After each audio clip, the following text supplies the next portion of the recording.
ಸುನಿ, ನನಗೆ ಸಿಂಪಲ್ ಆಗಿ ಒಂದು ಲವ್ ಸ್ಟೋರಿಯಿಂದ ತಗೊಳ್ಳೋದಾದ್ರೆ, ಆ ಚಿತ್ರದ ಮೂಲಕ ಆ್ಯಕ್ಟಿಂಗಲ್ಲಿ ರಕ್ಷಿತ್ ಅವರು ಗೆದ್ದಿದ್ರು, ಆ ಕ್ಯಾರೆಕ್ಟರ್ನ ಬರವಣಿಗೆನಲ್ಲಿ ಗೆಲ್ಸಿದ್ದು ನೀವು. ಆ ಪ್ರೋಮೋಯಿಂದಲೇ ತಗೊಳ್ಳೋದಾದ್ರೆ ಚಿಕ್ಕ ಚಿಕ್ಕ ವಿಚಾರಗಳು, ಉದಾಹರಣೆಗೆ ಇನ್ವಿಟೇಷನ್ಗೆ ಅಂತ ಅವಳು ನಿನ್ನ ಹುಡುಗಿ ಮದುವೆಗೆ ನೀನೇ ಬರಲ್ವಾ, ಒಂದು ಪಂಚ್ ಕೊಡ್ತೀರಾ ಡೈಲಾಗಲ್ಲಿ, ನಿಮ್ಮದೇ ಚಪ್ಪಲಿ ಅದ್ರ ಆಚೆಗೆ ಬಿಟ್ಟಿರ್ತೀರಾ.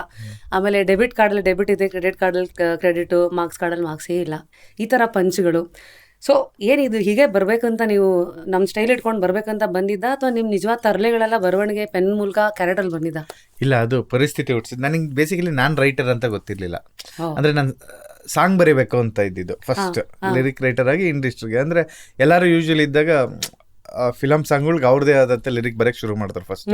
ಸೊ ನಂದು ಸೇಮ್ ಪ್ರೊಸೆಸ್ ಅಲ್ಲೇ ಇತ್ತು. ಕಾಲೇಜಲ್ಲಿ ಬರೀಬೇಕಾದ್ರೆ ಹುಡುಗರೆಲ್ಲ ಹೇಳೋರು, ಮಗನೇ ಸಕದ ಬರ್ತೀಯ, ಫಿಲಮ್ ಟ್ರೈ ಮಾಡ್ಬೋದು ಅಂತ. ಸೊ ನಾನು ಸಾಂಗ್ ಲಿರಿಸಿಸ್ಟ್ ಆಗಿ ಟ್ರೈ ಮಾಡ್ತಿದ್ದೆ. ಒಂದು ಶೂಟಿಂಗ್ ಸ್ಪಾಟ್ ಅಲ್ಲಿ ಹೋಗಿ ಕೇಳಿದಾಗ, ಯೂಶಲಿ ಯಾರು ಗೊತ್ತಿಲ್ಲ ಅಂದ್ರೆ ಇನ್ನೇನ್ ಮಾಡ್ತೀವಿ, ಎಲ್ಲ ಶೂಟಿಂಗ್ ನಡೀತಿದ್ರೆ ಅಲ್ಲಿ ಯಾರು ಹೋಗಿ ಕೇಳ್ತೀವಿ. ನನಗೆ ತುಂಬಾ ಸಲ ಅನ್ಸುತ್ತೆ, ನಾನು ಬಂದು ಶೂಟಿಂಗ್ ಸ್ಪಾಟ್ ಅಲ್ಲಿ, ಸರ್ ನನ್ನ ಹತ್ರ ಕತೆ ಇದೆ, ನನ್ನ ಹತ್ರ ಸಾಂಗ್ ಇದೆ ಅಂದಾಗ ಅವ್ರಲ್ಲಿ ನನ್ನನ್ನು ನೋಡ್ತೀನಿ ನಾನು ಯಾವಾಗ್ಲೂ, ನಾನು ಹಿಂಗೆ ಬಂದು ಕೇಳಿದ್ನಲ್ಲ ಅಂತ.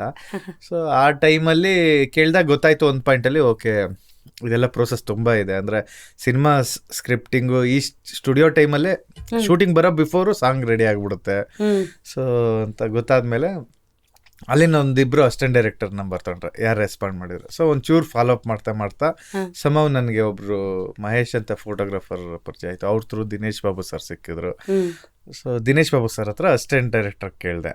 ಅದೃಷ್ಟಕ್ಕೆ ಅಸಿಸ್ಟೆಂಟ್ ಡೈರೆಕ್ಟರ್ ಸಿನಿಮಾ ಇಂಡಸ್ಟ್ರಿಯಲ್ಲಿ ಎರಡು ಕಷ್ಟ ಡೈರೆಕ್ಟರ್ಗಳಿಗೆ, ಒಂದು ಅಸಿಸ್ಟೆಂಟ್ ಡೈರೆಕ್ಟರ್ ಜಾಬ್ ಸಿಗೋದು, ಇನ್ನೊಂದು ಡೈರೆಕ್ಷನ್ ಜಾಬ್ ಸಿಗೋದು.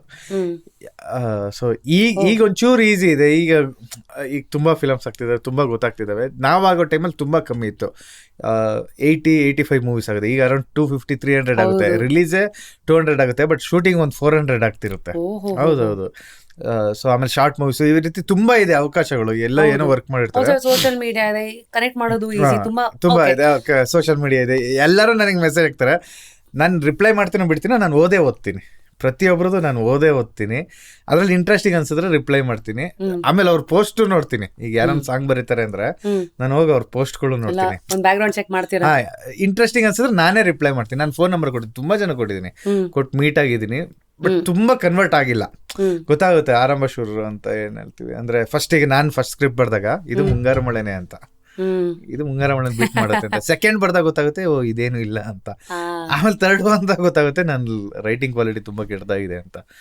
ಸೊ ಹಂಗೆ ಹೋಗ್ತಾ ಆಗುತ್ತೆ.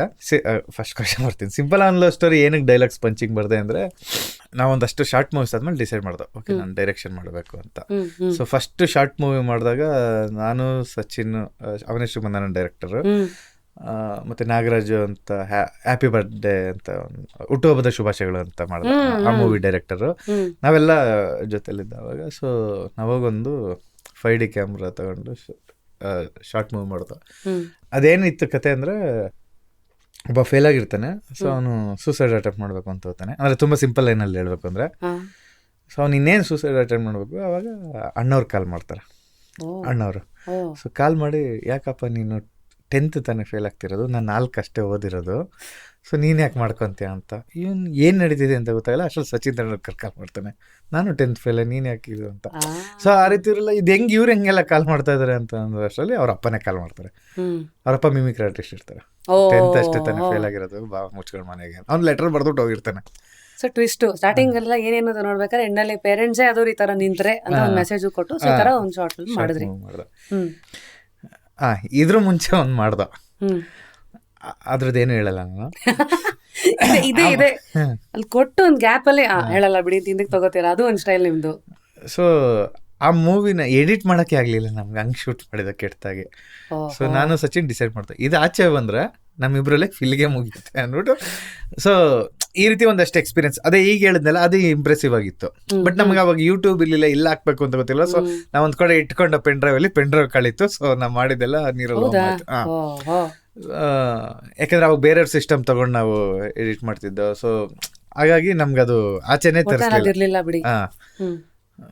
ಸೊ ಅದು ಮಾಡಿದಾಗ ಬಟ್ ನೋಡಿದವ್ರಿಗೆ ಇದು ಚೆನ್ನಾಗಿದೆ ಅನಿಸ್ತಿತ್ತು. ಸೊ ಅವಾಗ ಕಾನ್ಫಿಡೆನ್ಸ್ ಬಂತು ಡೈರೆಕ್ಷನ್ಗೆ ಹೋಗೋಣ ಅಂತ.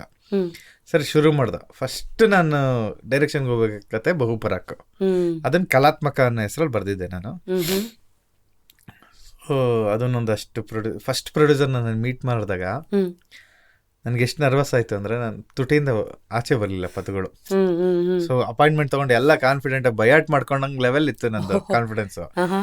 ಬಟ್ ಅವ್ರು ಸ್ಟಾರ್ಟಿಂಗ್ ಕೇಳಿದ್ರು ಏನು ಬಜೆಟು ಏನು ಆ ಕ್ಯಾಮ್ರಾಮನ್ ಅಷ್ಟಕ್ಕೆ ಬರ್ತಾರೆ ಹಂಗೆ ಹಿಂಗೆ ಅಂತ ಒಂದಷ್ಟು ಕೇಳಿದ್ರು. ಹ್ಮ್ ನಾನು ನರ್ವಸ್ ಆದೆ, ಹ್ಮ್ ನನಗೆ ಹೇಳೋಕ್ಕಾಗಲಿಲ್ಲ ಸ್ಕ್ರಿಪ್ಟ್ ಫಸ್ಟು. ಓಕೆ. ಸೊ ಹೋಗಿ ಬರ್ದೆ ಫಸ್ಟ್ ಪ್ರೊಡ್ಯೂಸರ್ ಅಂತೆಲ್ಲ ಬರ್ಕೊಂಡೆ ಏನೇನಾಯಿತು ಅಂತ. ಸೊ ಆಮೇಲೆ ಒಂದಷ್ಟು ಕಾನ್ಫಿಡೆನ್ಸ್ ಮತ್ತು ನರೇಶನ್ ಟೇಕ್ ಆಫ್ ಆಗಿಲ್ಲ. ಅಲ್ಲ ನಾನು ಹೇಳಲೇ ಇಲ್ಲ ಸಬ್ಜೆಕ್ಟು. 10 ನಿಮಿಷ ಆದಮೇಲೆ ನನಗೆ ಗೊತ್ತಾಯ್ತು, ಸರ್ ಸಾರಿ ನಿಮ್ಮ ಟೈಮ್ ವೇಸ್ಟ್ ಮಾಡಿದ್ದಕ್ಕೆ ನನಗೆ ಆಗ್ತಿಲ್ಲ ಅಂತ ಇದು ಬಂದೆ. ದೊಡ್ಡ ಪ್ರೊಡ್ಯೂಸರ್ ಹೆಸರು ಹೇಳಿದ್ರೆ ವೈರಲ್ ಇರ್ತೀವಿ, ಬಟ್ ಬೇಡ.